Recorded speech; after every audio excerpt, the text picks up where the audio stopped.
The morning sunlight spilled across their polished living room, catching on the glass frames of all the photos Evelyn had hung over the years. Every wall was a shrine to her vanity, her wedding dress shot, their vacations to Paris, portraits of the children in matching outfits. Not one photo included me. That day was family photo day. Evelyn had booked a professional photographer, her cousin's husband, a smug man with a tripod and fake smile. Everyone was in coordinated clothes, cream sweaters, dark jeans, the little ones with their hair gelled and bows pinned.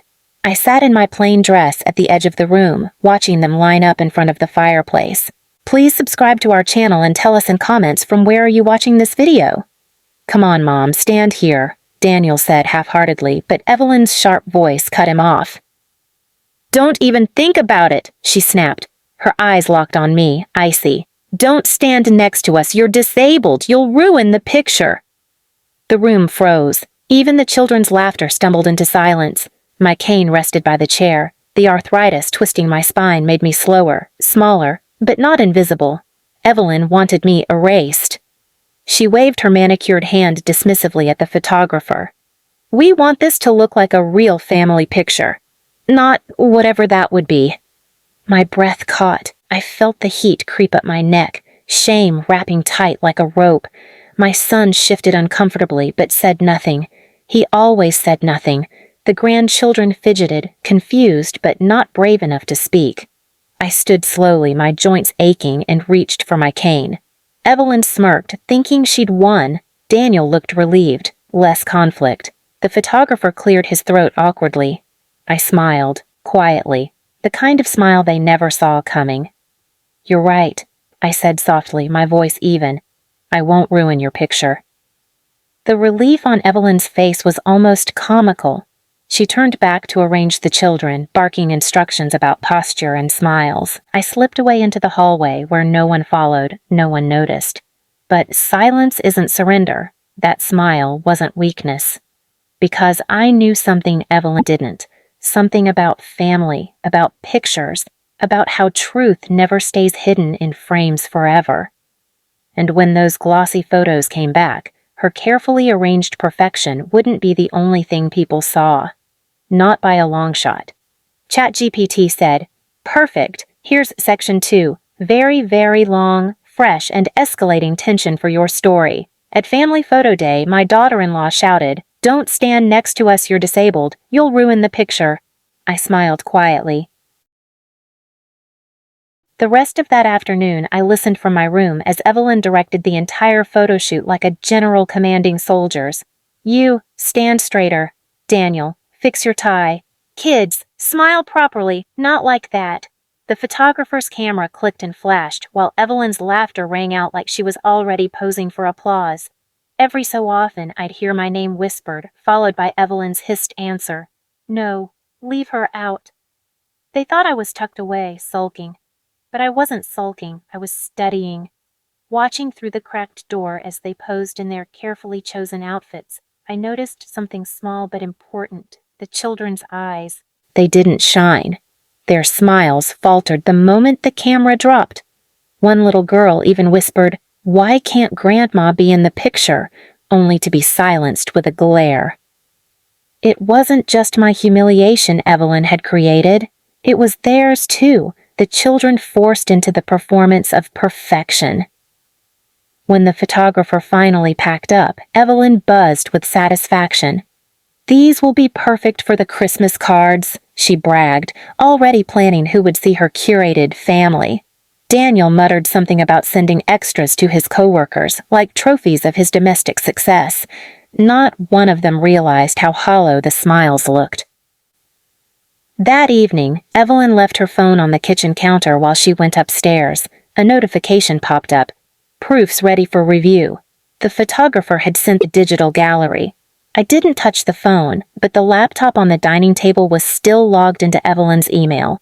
She had no idea I knew how to navigate technology. She always assumed old women couldn't manage such things.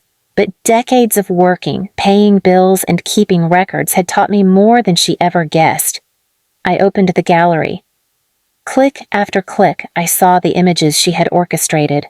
Perfect clothes, perfect lighting, and me, absent. The empty space where I should have stood gnawed at me like a wound. I leaned closer, studying every smile, every posture, and then something struck me. Behind the neat poses there were truths. Daniel's hand clutching his glass of whiskey in the corner of a shot. Evelyn's lipstick smudged onto her teeth in another. A child's eyes brimming with tears, frozen in high definition. The perfection she craved was fragile. It was an illusion, and I had just been handed proof. That night, as the house slept, I thought of all the years Evelyn had chipped away at me. Don't sit there, you're in the way. Don't wear that, it embarrasses us. Don't touch the baby, you'll curse him. Daniel never stopped her. If anything, his silence gave her more power.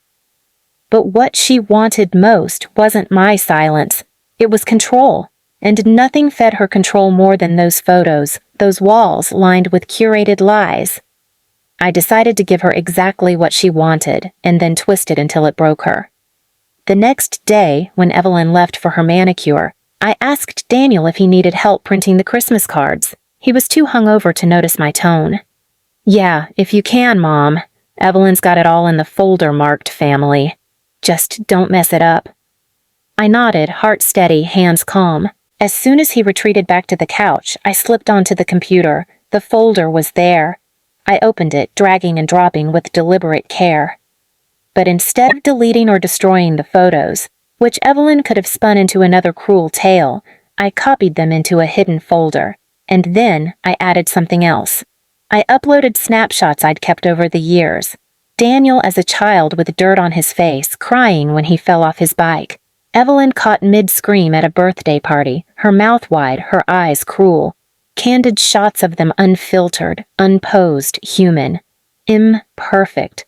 Real. I didn't erase her perfect pictures. I let them live right beside the truth. And when the order for prints went through later that day, it wasn't Evelyn's version of perfection that the world would see. It was mine.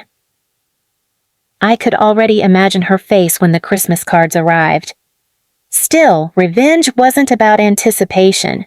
It was about patience. I had lived long enough to know that letting someone trip on their own vanity was far sweeter than pushing them outright. So I said nothing. I smiled when Evelyn strutted back into the house, humming, certain her kingdom was intact. She poured herself a glass of wine, glanced at me, and said, I hope you understand now. Some people just don't belong in family pictures. You're a burden, Margaret. Best to know your place. I smiled again, quietly. Because her place was about to change forever. The cards arrived 2 weeks later, delivered in a thick brown box dropped at the front door with a dull thud. Evelyn squealed like a child on Christmas morning. She tore open the box before her coat was even off, flinging tissue paper aside, and pulled out the glossy stack. There it is, she breathed, holding up the first card, her smile smug. Perfection. Daniel leaned in, yawning, sipping his coffee. The children crowded around, bored but obedient.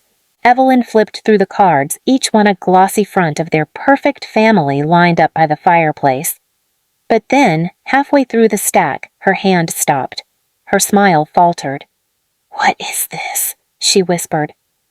The card in her hand wasn't perfection. It wasn't posed. It was the shot of her with lipstick smudged across her teeth, eyes narrowed mid-yell at a child who had fidgeted.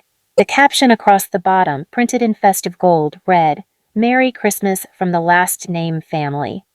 Her face went pale. She grabbed another card. It was worse. Daniel slumped in the background of one photo, whiskey glass in hand, his eyes half shut, looking more like a drunk than a doting father.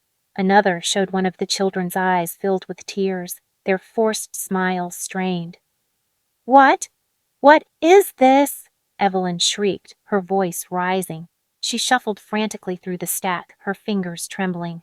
Every few perfect cards were laced with reality, messy, raw, humiliating truths. Her flawless family image shattered card by card. Daniel frowned, taking one from her hand. His face darkened when he saw himself frozen mid-drink, slouched like a man who had given up. Evelyn, you let this get printed? I didn't, she stammered, her voice shaking. I sent the perfect proofs. I checked them, I swear. The children stared, confused, as Evelyn's friends began to arrive at the door, drawn for the weekly ladies' brunch.